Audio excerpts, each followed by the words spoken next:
Anything Goes Happy Fun Show, Episode 1. My name is John Putnam. I'd like to introduce you to my co-hosts, Chris Jones and Samir Vidvakar, who may or may not be calling from Walmart. Probably not, but he was there this evening. He's in one of the mind control rooms. So what's in the news today, Chris?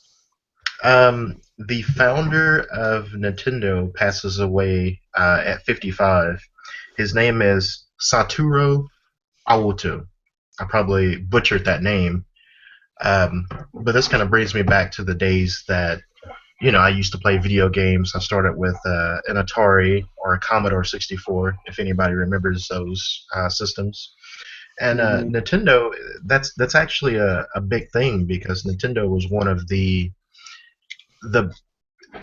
more down to roots video game organization where they made games that were more geared towards fun and not really violence. The Nintendo was one of my first gaming systems. Not the first. My first one was a color computer from Radio Shack, and it actually took the cartridges. Was it a Tandy? Well, no. Well, yes, I guess so. I think it said Radio Shack on it. Oh, it was actually a Radio Shack computer. But the original color computer was a 4K memory. Didn't originally come with any kind of storage device, although they did come out with at one point a floppy disk drive, which was horrible. And it would get disk I/O errors all the time. They even had it set up where you could use a cassette to record programs onto, and that didn't work very well either. I remember the cassettes. Yeah, it was something like 72 in one and sometimes 36 in one cassette. Like Mario and Contra and all those games were. Yes. I think they were there. And that Road Rash, and I don't remember my favorite game, but it was something like it was a two-dimensional figure for a car. It used to look like an ant, and you just have to take left to right, left, right, left, right. That was the thing that I used to do in my summer when I was in elementary.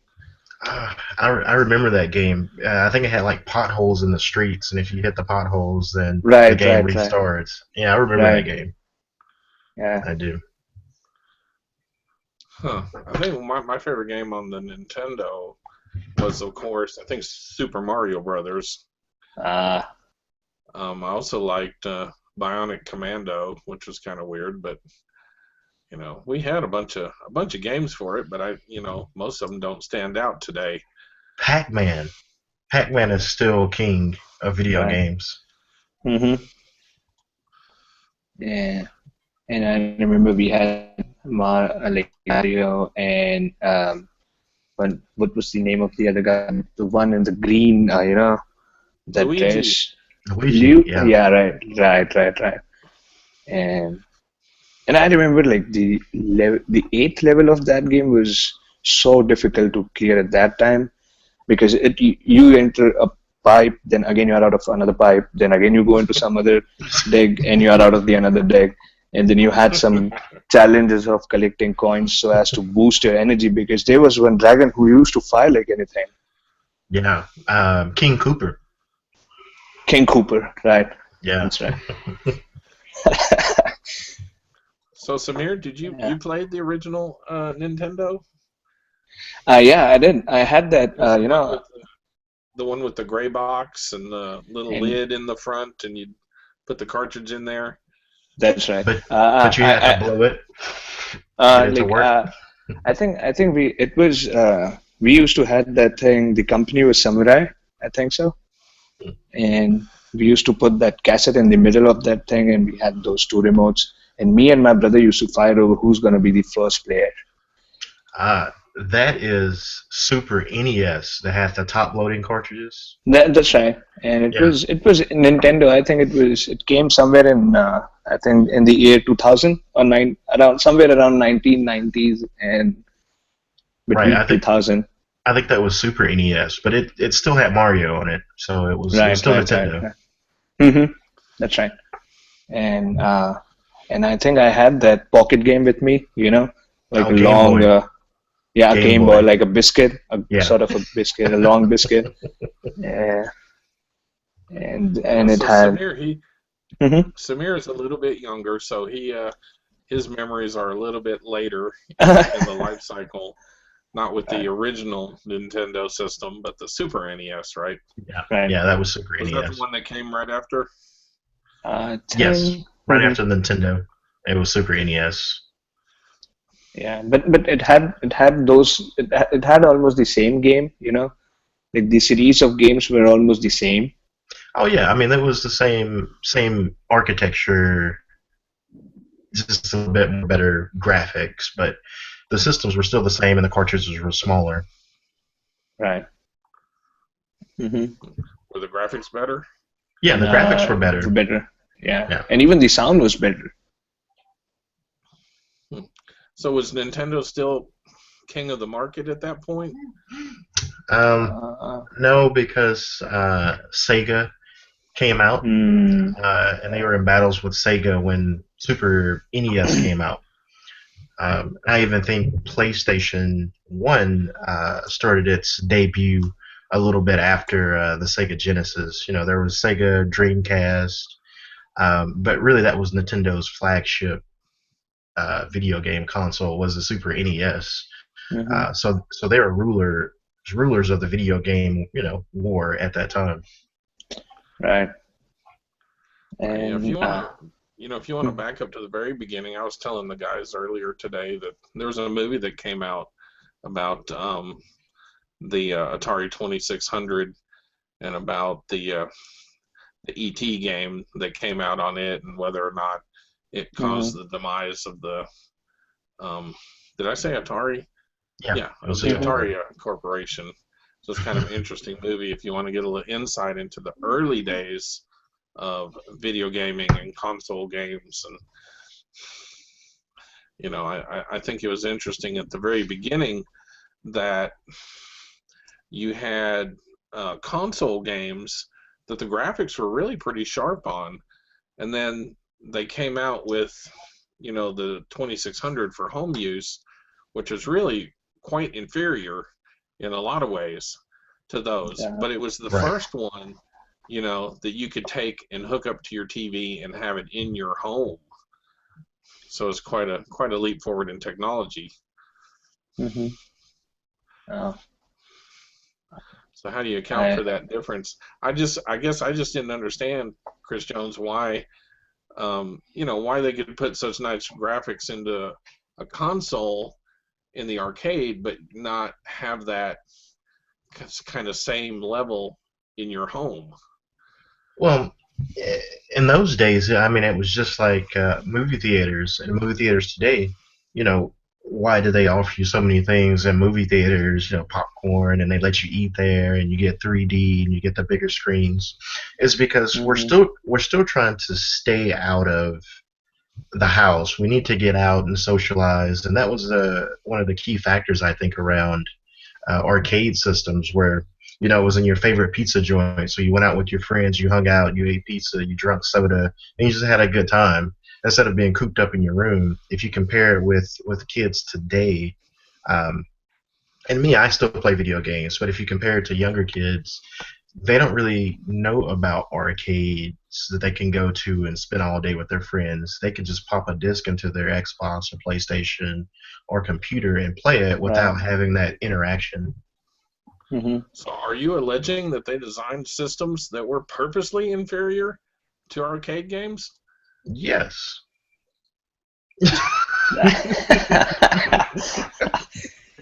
Well, back then, I say they were. Now, they can't really put an arcade system inside of a building or a Dave and Buster's. It's better than what you can put in your computer and make it more superior. So back in the day, yes, I think that was the main focus is to get people out. So make those systems better so people could go out and experience that. Yeah. Right, because Yeah, but I mean, Atari did have, I think probably the bulk of their business was arcade gaming up until the point that they released the home systems.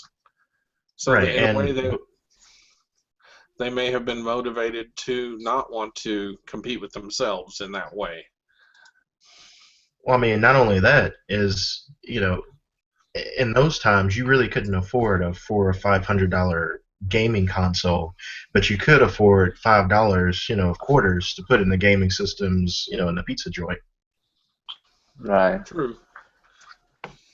Yeah, because I remember, I think I think I was in elementary, and the first console came in when I was in fourth, maybe or fifth, and it was damn costly there Yeah. because India is not the manufacturing country for PS like PlayStations, and Sony was the distributor or was like the brand name for PlayStations, and I remember like the PlayStation was there, but it was only with one person in my class, and like that console used to be something like a very big console. It was almost like this much, Right.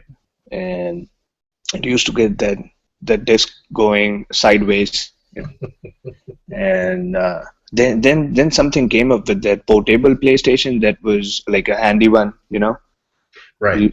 like a Game Boy, but it was vertical instead of horizontal. Right.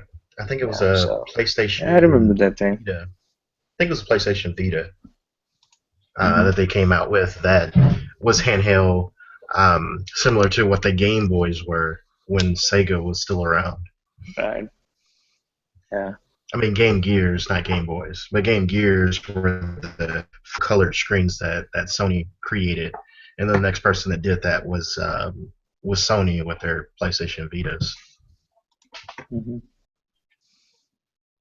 It'd be interesting to know a little bit more about the history of Nintendo. I mean, I'm guessing that they were founded as a gaming company. I don't know the whole history, but I'm assuming that was their primary um, cash cow was video games, and most likely it was probably um, the arcade systems and not really in-home systems, because you can see where they're actually lacking now in home systems, but they make a lot of arcade systems still to this day. Hmm. Right, the Wii, I guess, is their big thing today. Right. The Wii U, the newest system. The Wii U. Yeah. Um, it's similar to the Wii, but a little bit better. And it actually has a handheld controller similar to this phone here, but a little bit bulkier. And you can actually see the stuff on the screen that happens on the TV. Um, so I'm not sure what the name Wii U came out of it, but that's what they call it now, is the Wii U. And that's their next gen console that's competing with PlayStation 4s and the Xbox Ones. I think you're talking about this one, right? Yes, that is the Wii U. Yes. So like they have different collection over here, I think first, and then it's sort of an Engage phone. I think you can slide this one upside, Right. Yeah, and you that's got two. that's the DS, and that's actually supposed to be 3D. Uh, See, the other day you were telling me something about you need to have like 2 or 3 people playing this game, and Right. I mean, it comes with two controllers, so that goes back to Nintendo's grassroots, where they're more of an interactive gaming experience instead of one guy Mhm. eating a whole bunch of potato chips and drinking soda, communicating with itself. Nintendo is more uh, of that family-oriented gaming system. I see. But eventually, I think the Nintendo history speaks more about this person. Like this person started manufacturing Hanafuda. It's sort of like flower cards that Japanese used to play with. Right. and then it incorporated something as an electronic manufacturing company, and then they started this Nintendo and other different games. Yeah. So see, they even started from the grassroots. They started with like an interactive game, and they turned it into an electronic gaming company. Right. They are behind in the market when it comes to high graphics, blockbuster games, but I think they're where they actually need to be because they're sticking to their grassroots. They're not changing and flip flopping. So when you buy a Nintendo, you know what you're getting. You're getting a family-oriented gaming console. So, I would buy a Nintendo. That's how much I have faith in the franchise of Nintendo. Okay. See, we have now gone from the very beginning to the very end. But if I can digress for a minute and back up to the very beginning and talk about this color computer that I had, the big 4K color computer, which they quickly upgraded to 16K because they found out that just wasn't enough memory to do much of anything on. But the cool thing about it was mostly a console. It played the cartridges, but you could program in BASIC on it, which is where I learned, to first program. And it was, I know it's kind of simple stuff by today's standards, but it was really neat to be able to do things like open a file and write data into it, or control ASCII characters on the screen, or clear the screen in different colors. There's a lot of thrills. And that color computer, I think it came with 16 colors. It was pretty amazing at that time. At least it was to me. That we could change to all these different colors and write some simple programs. And my favorite game on it was Missile Command. I remember that. I don't know that it really, being a Radio Shack product, it of course, at that time wasn't going to have many of the name brand arcade games on it, because of licensing competition and everybody wanting to have their console be the console. Right. But yeah, anyway, I just want to say, that's where I first learned how to program was on a, basically a gaming console, but they had enough foresight to build the programming language into it. Was it? I just because I don't know much about it, but I just want to add something I read just now. Was it something related to VDG? Like it can display 9 colors: black, green, yellow, blue, red. Oh, this was before VGA. Yeah. Yeah, that was way before VGA. There was EGA, and before EGA, there was CGA. Yes. And CGA, I believe, was, I forget, was it 16 colors? It was 6. It was less. It was 8. It was 6 or 8 colors. And EGA was the 16 colors, and VGA was the 32 colors. I see. They're just growing in leaps and bounds there. Yeah. But yeah, it was of course the CGA version. It wasn't until we got our Tandy 1000 later that we could do EGA and VGA color sets. Yeah, because CGA and EGA only had 9 pins, so that kind of explains that's how it only could go that high with colors, because it was the pin count. When you went to VGA, you had 16 pins, so that's how many colors you could actually go up to. That's how the pinage works in the back. Now we have DVI, and I'm not even sure how many colors you can go with DVI, but it's in the millions and billions. But it's not really based on pins anymore, like CGA, EGA, and VGA was. I think probably by now I just remember JP and CJ. JP and CJ. How many colors are you, Chris? I'm 4. No. He's talking about us, by the way. I'm John Putnam. Chris Jones. JP. Chris Jones is CJ. Something else that's actually in the news today is the 26th of this month. Windows will release its new operating system, Windows 10. Um, Mm-hmm.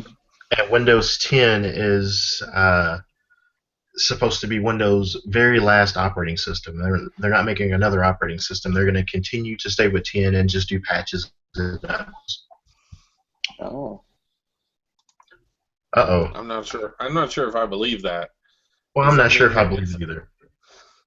I think there's a certain profit motive to releasing brand new versions of Windows every few years.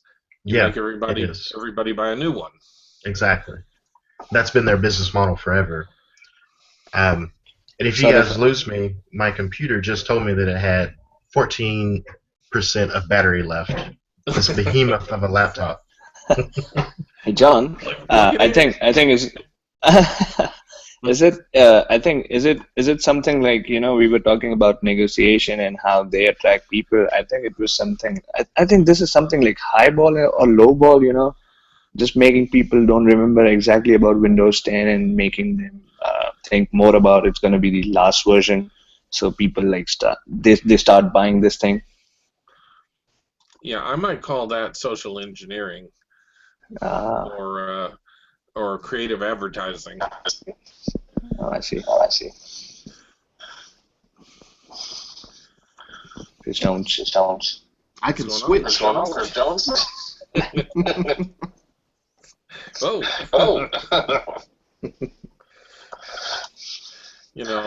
Because when you. Oh. Now I hear myself. I think CJ, you should put your earphones.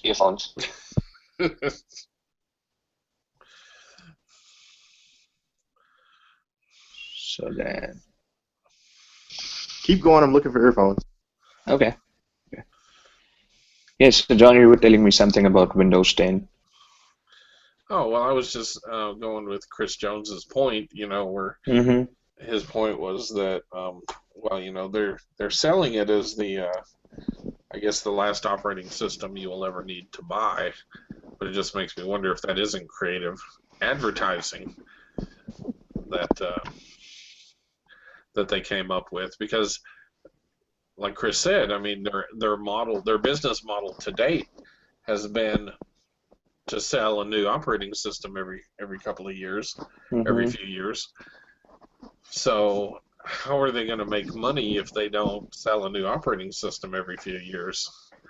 Maybe they have a different way. Well, I think they're going to take the same approach as Macintosh computer. Oh. And that is?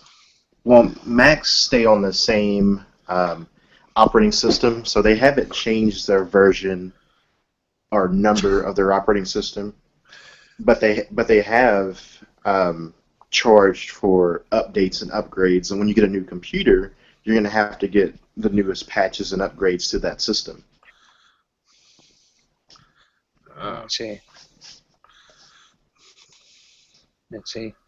Yeah, because I think I had something like a promotional something, and I had some notification from Windows that just popped up a few days before saying we are releasing on July 29th, and if you want a free something, just enter your email ID, and I don't know what exactly it was. Yeah, I mean that was kind of the spiel that a lot of users got, in the right corner of their computers by their taskbar. It was a little Windows icon that said, if you click here, you can actually get the free version of Windows 10. Right. It was exactly the same thing. I still have that icon if you want to see. Oh yeah, I was gonna show it. See this one? It says get Windows 10. Oh. Yeah, and when you click on this, here's the pop-up screen that says how to get Windows 10 for free, and it just says reserve your copy of Windows 10 now. I don't know. So enjoy Windows 10 for free. Huh. Now here's the catch, guys. Microsoft has been a little bit un, you know, they're not really telling us the entire story because it's free if you put in your email address, but they're going to have a type of subscription service, kind of like Xbox Live. So when you want to do upgrades and updates and patches to your operating system, you have to pay money for that. So, they got rid of the cost of the operating system, but they're going to make twice as much money, making their operating system a subscription service. Just think of how many Windows boxes that are out there in the United States, just alone. It's millions. And if the subscription service was $5, that's $5 million.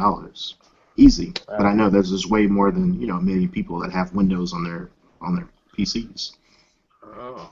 So they probably are just switching to a different business model. Right. They have a new CIO or CEO and a new CIO. They fired both of them and hired new ones. And this is their model that they're going to try out. Sounds like a plan. For them, if you want to make lots of money, then we'll leave it to Microsoft to come up with a money-making scheme. And that actually, if you think about it, that might even out their revenue stream a little bit because, when you release a new version of Windows, it's a little bit like front-loading the interest, all the profits at the beginning, and it'll kind of taper off as less and less people are buying your new operating system. Right, and I'm not sure of the statistic, but I think about 45% of the Windows operating systems that are out now, and you guys can fact check me on this on Google, but they're pirated copies. So you didn't pay Microsoft for those; you got them free somehow. With the subscription service, they can actually keep hold of who has access to their operating system. Oh, yeah, because Go ahead. okay, yeah. I just read one thing because what it says is if you want to get Windows 10 installation for free, you just have to buy a new Windows 8.1 device or you should have authentic Windows. That means if people don't have authentic Windows, they at least need to buy any of the one operator so that they can upgrade to Windows 10 for free. No, some logics behind that. Right. You have to buy one so you can get one? Right. Yeah. So, they're really not giving you anything for free, but, they're fooling a lot of people just because they don't really understand. Just like when you see something that's 99 cents in the store, you're not going to pay 99 cents for it. You're probably going to get two of them just because you think it's cheaper when you're really paying $1 for it. Mm. Well, that's outrageous. Right. Psychology. That's outrageous. I will not stand for it. Ah. I'm going to switch to a different operating system altogether. Well, you can. There's Unix and Linux out there, and they're good operating systems, believe it or not. I actually have Ubuntu running for my robot that I've been developing, and it originally ran in Windows, but I wiped the system and actually installed Ubuntu on this laptop that runs this robot, and it runs a lot smoother. Updates are a lot better. It doesn't crash as much, so it's a good trade-off. Well, what else is going on in the world of computers today? That's about it. I actually dabble a little bit with stocks. So I have a stock in AMD. They used to be a processing company, make processors for computers, and they competed with Intel. But now they're just a graphics manufacturer, so they make graphics cards. They just recently got proprietary rights for the up-and-coming next-generation GPU chip. And they actually took that from NVIDIA. That's their competition.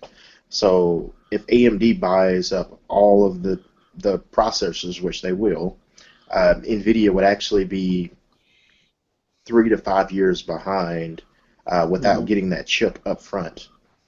So I expect to see, AMD do a little bit better. Their stock jump up a little bit more. You actually see AMD graphics processors inside of more and more computers. Yeah, because I think you're, according to stock price, I think you're today at a break-even point. No profit, no loss for today. Yeah, today, I don't know the actual stock today, but about a week ago they were actually 267, which was really good, and now they're still maybe 19, maybe 2. So they dropped a really good deal, but I think that was more of the stock market being the stock market for that number. Right. The news about AMD's chips just broke today around 5 o'clock. Okay. That they actually have the proprietary patent rights to those chips for a year. So they have a head start, over AMD, which is huge. It's a huge thing. Well, you're definitely a little outside of my realm of expertise there. Of course, you have to have money to be able to invest in stocks, and I have no money, so. Well, when I talk about 19, this is $1.90. So Right. yeah, this is a cheap stock, and that's why I was able to afford it, because it was cheap. Now, do you buy stock through a broker, or how do you purchase stock? I use E-Trade. It's an online trading tool, and I have a little bit in there, not much. It's not even in the thousands, but it's just there to kind of dabble around and get back used to the stock market again, because it can be a dangerous place. It can lose money really quick. Oh yes, it's legalized gambling, is it not? Yeah, yes, that's exactly what it is. So I'm a tech person. I like to follow technology. So that's why, if I see something really good happening in the world of technology, I want to be a part of that. And I, do Kickstarters. I contribute to a whole bunch of startup companies, but being able to get on the ground floor whenever they go public is another, it's a big thing. Excuse me. Let's see. Well, I think we're probably about out of time for today. So, wait. I have one thing. One more thing. At the end of each show, I thought it would be a good idea for us to kind of demo a product or a device that we use that relates to technology. Okay. And I want to show you guys. I'm on my phone, so let me know if you guys can see this. Okay. This right here, it's called the Mayo. Mayo. Yep, we can see it. This is a motion gesture tool. Let's see. This is what it looks like kind of out of the box. What you do is just slide this onto either arm, left or right arm, as high as you can go, past what you would actually put a watch on. And it would actually read your muscle pulses, and you can control things. So you can control your computer, you can control your lights, garage doors, you can start your car. Anything that you can do, you can actually program this little armband here to do. This is a company out of Canada. These guys have done a really good job with promoting this. I seen it when they first started this on Kickstarter. I jumped in about 4 years ago. It took them 3 years to get it actually developed, and they have millions of dollars now with this tool right here, and it's just growing. Microsoft, whenever Windows 10 comes out, this right here, you're going to be able to wear this armband, and you can actually shoot a gun within the game, so you can actually control your character in the game with this armband. I see. So they're actually making pretty good strides. It's a good tool. The name of the company is called Thelmic Labs, so if you want to Google it, get a little bit of information on them, maybe go order you an armband. The armband is going to cost you $199, I got it for 99 because I joined them, when they first started, so it was a little bit cheaper, and I got 2 armbands for that price. But unfortunately, regular consumers are going to have to pay about 200. But on a scale from 1 to 10, I say it's about an 8 that you should actually get it, just because it's a really useful tool, and I think as technology grows and you can do more home automation things, that these type of devices will be very useful. I see. Do you think is it primarily going to be, for applications or for gaming, or what do you think it'll primarily end up being used for? Well, the company is so new. I don't even think they know. They've marketed it to both areas. They marketed it to gaming as well as applications. You can control Netflix with this thing. You can control Spotify. You can answer, your phone with this thing. You can cut your lights on right now with this thing. You can cut your car on with it right now. You can open your garage door.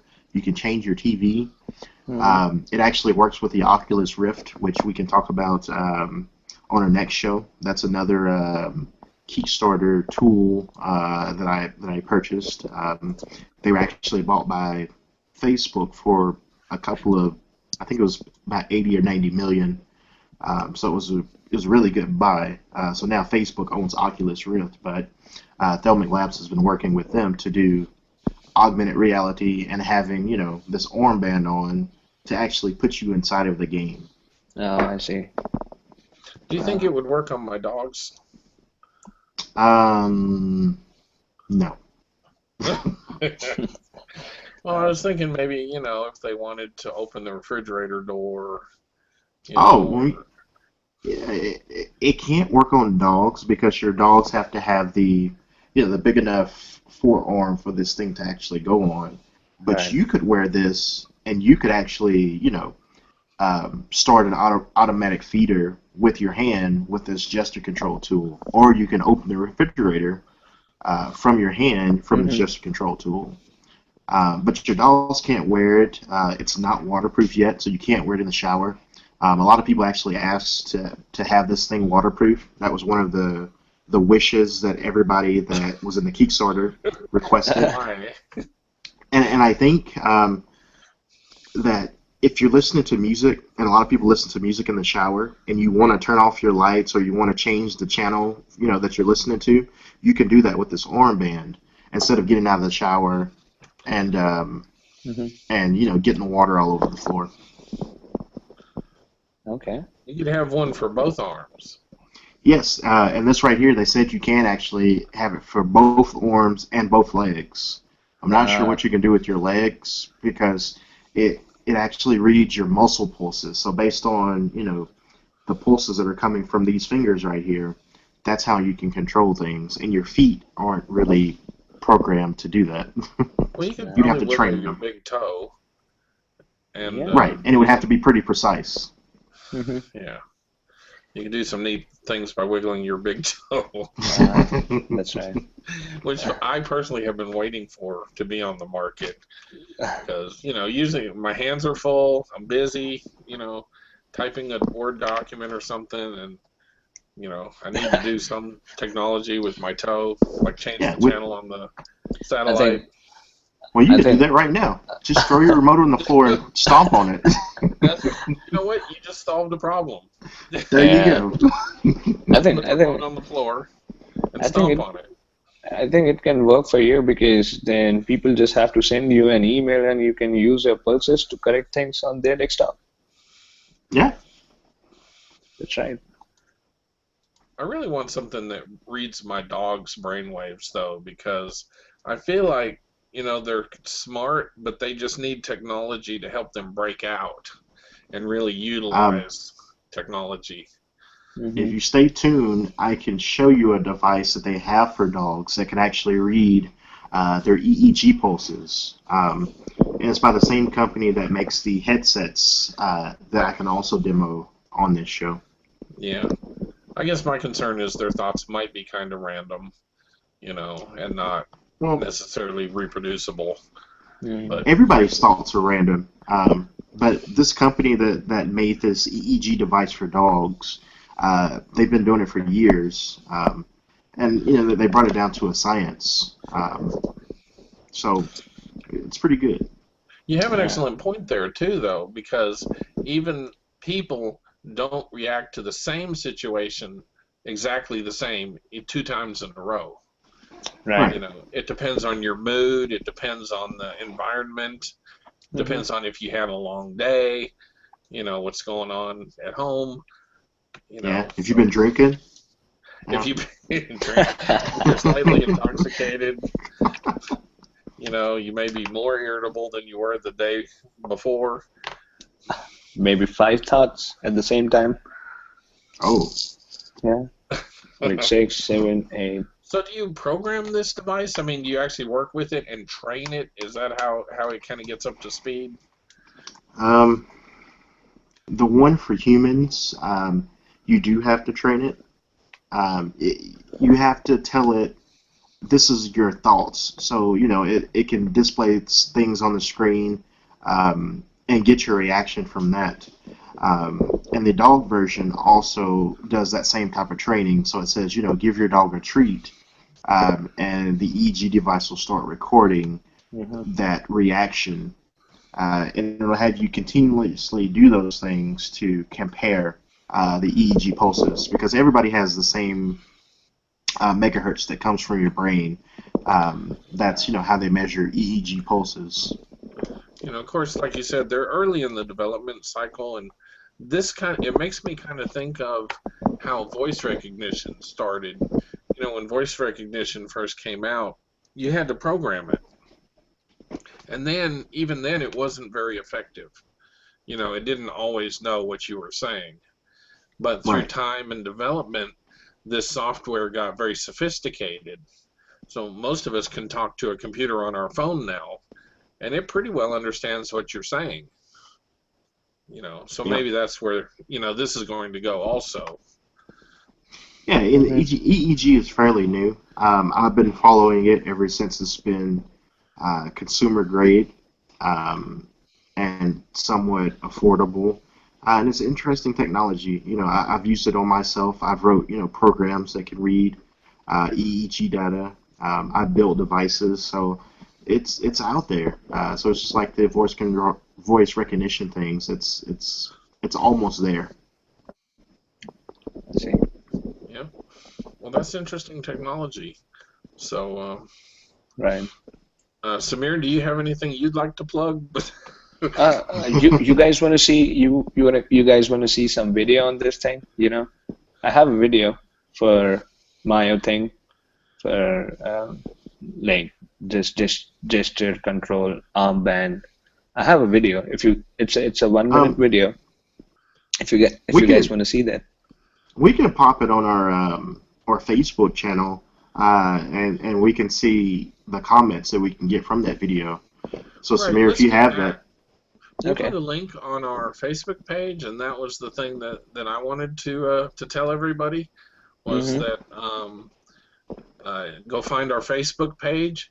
If you go onto Facebook and you search for Anything Goes Happy Fun Show, you'll find our Facebook page, and we'll post links to our videos and our projects and our discussions, and this video also will be posted out there.